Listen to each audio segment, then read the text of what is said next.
ये पान खाने की परंपरा बहुत वैज्ञानिक है, बहुत ही वैज्ञानिक। जिसने भी शुरू की वो बागभट्ट का पक्का चेला रहा होगा, बहुत समझकर उसने ये शुरू की। और ये अद्भुत है। अद्भुत मैं इसलिए कह रहा हूं कि भारत की सब जातियों में उत्तर से दक्षिण, पूरब से पश्चिम ये परंपरा है। हाजी भाई, आप पान के साथ क्या क्या लेना चाहिए? हाँ, बहुत अच्छा सवाल।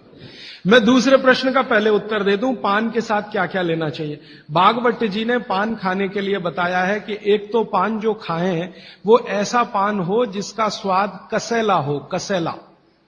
जैसे देशी पान ज्यादा गहरा हरे रंग का होता है और विलायती पान हल्के हरे रंग का होता है। तो बागभट्टी जी कहते हैं हल्के रंग की चीजें मत खाइए, गहरे रंग की चीजें खाइए।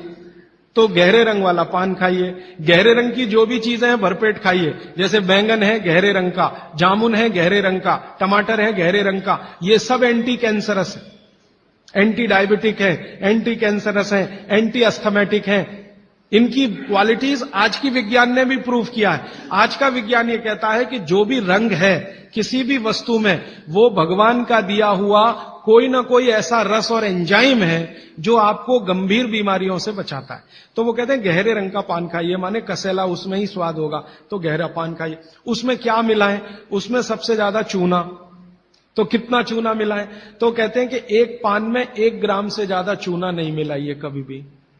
चने का दाना होता है ना, आधा तोड़ो और उसका आधा कर लो, इतना 1 ग्राम होता है। फिर चूने के साथ क्या खाएं? आप उसमें सौंफ खाएं, सौंफ।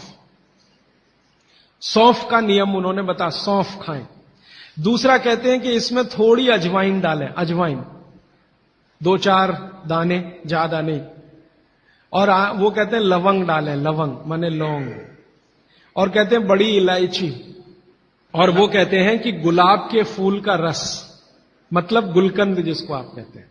ये चीजें उन्होंने बोली हैं पान में नियमित रूप से खाने के लिए। अब इसमें उन्होंने जो बोली नहीं है वो बात ध्यान रखिए। सुपारी कहीं नहीं कहा, कत्था कहीं नहीं कहा। तो मैंने सुपारी और कत्था छोड़कर ही पान खाएं। थोड़ा आगे बढ़ते हैं। एक चीज के बारे में बहुत बखान करते हैं, माने बहुत बढ़ाई करते हैं। वो ये कहते हैं कि जो लोग खाने के बाद पान खाते हैं चूना मिलाकर, वो जिंदगी भर वात के रोगी होंगे नहीं। जो खाने के बाद पान खाते हैं चूना मिलाकर, वो जिंदगी भर वात के रोगी होंगे नहीं।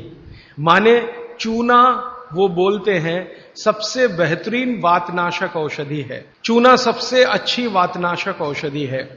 चूने के बारे में बागभट्ट जी का बहुत बहुत रिसर्च है, बहुत रिसर्च है।